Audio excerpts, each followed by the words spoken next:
दोस्तों, आज हम बात करने वाले हैं बांग्लादेश की इंडस्ट्रियल क्राइसिस के बारे में, खासकर उनकी टेक्सटाइल इंडस्ट्री में मची हलचल पर। लेकिन रुकिए, कहानी यहीं खत्म नहीं होती। बात यहाँ से और भी रोमांचक होती चली जाती है। दरअसल बांग्लादेश के टेक्सटाइल एक्सपोर्ट्स में आई गिरावट और भारत व वियतनाम की तेजी से बढ़ती पकड़ के पीछे के कारण आपको चौंका देंगे। तो चलिए सीधे बांग्लादेश के इस दिलचस्प मोड़ की तरफ चलते हैं। बिजनेस स्टैंडर्ड ने कुछ चौंकाने वाले आंकड़े पेश किए हैं। अमेरिकी बाजार में वियतनाम और भारत अब बांग्लादेश को पीछे छोड़ रहे हैं। क्या आप यकीन करेंगे कि वियतनाम का टेक्सटाइल शेयर अमेरिका में 18% तक पहुंच गया है, जबकि बांग्लादेश प्रतिशत पर अटक गया है और भारत सिर्फ 6% के साथ तेजी से बांग्लादेश को रिप्लेस करने की ओर बढ़ रहा है। दोस्तों, खेल अब बदल चुका है। ये सिर्फ आंकड़ों की बात नहीं है, असली कहानी यहाँ से शुरू होती है। क्या आपको पता है कि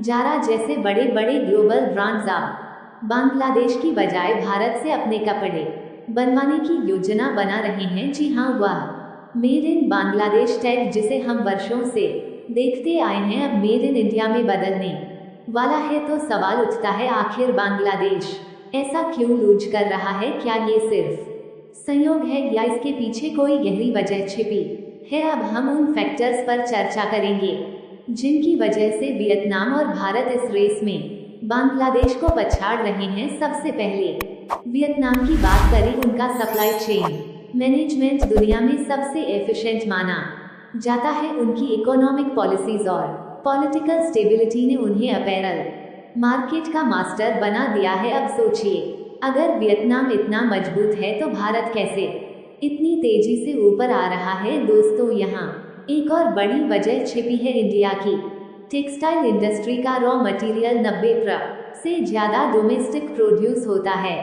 बांग्लादेश वह तो रॉ मटेरियल के लिए अब भी दूसरे देशों पर निर्भर है। और यही नहीं, बांग्लादेश में हालात बिगड़ते जा रहे हैं।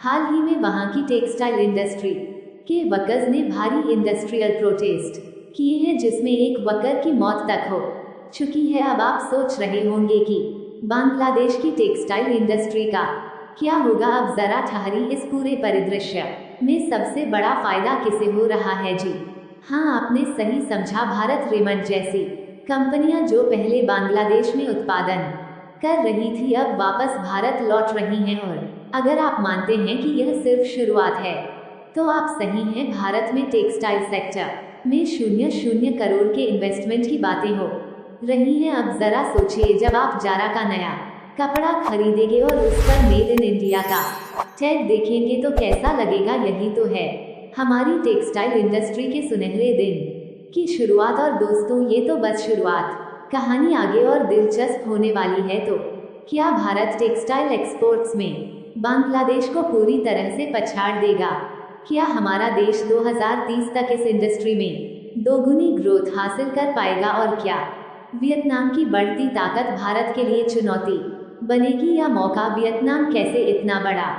वियतनाम का टेक्सटाइल और अपैरल सेक्टर जिस तरह से तेजी से उभरा है, उसके पीछे कई महत्वपूर्ण कारण छिपे हुए हैं। वियतनाम की यह सफलता कोई अचानक घटित हुई घटना नहीं है, बल्कि ये देश की रणनीतिक नीतियों और वैश्विक व्यापार माहौल का नतीजा है।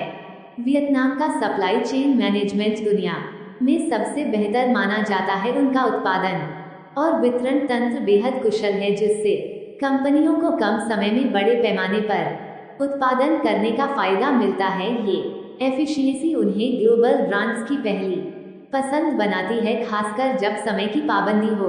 वियतनाम की सरकार ने व्यापार के लिए बेहद अनुकूल माहौल तैयार किया है। यहाँ की इकोनॉमिक पॉलिसीज व्यवसायों को आकर्षित करने में सफल रही हैं। सरकार ने निवेशकों को टैक्स में छूट और अन्य सुविधाएं दी हैं, जिससे कई मल्टीनेशनल कंपनियां यहाँ निवेश कर रही हैं। वियतनाम ने कई प्रमुख देशों और संगठनों के साथ फ्री ट्रेड एग्रीमेंट्स साइन किए हैं, जैसे कि यूरोपियन यूनियन और ट्रांस पैसिफिक पार्टनरशिप। इससे उन्हें अंतर्राष्ट्रीय बाजारों में टैक्स और ड्यूटीज में बड़ी छूट मिलती है, जिससे उनका सामान सस्ता और प्रतिस्पर्धी हो जाता है।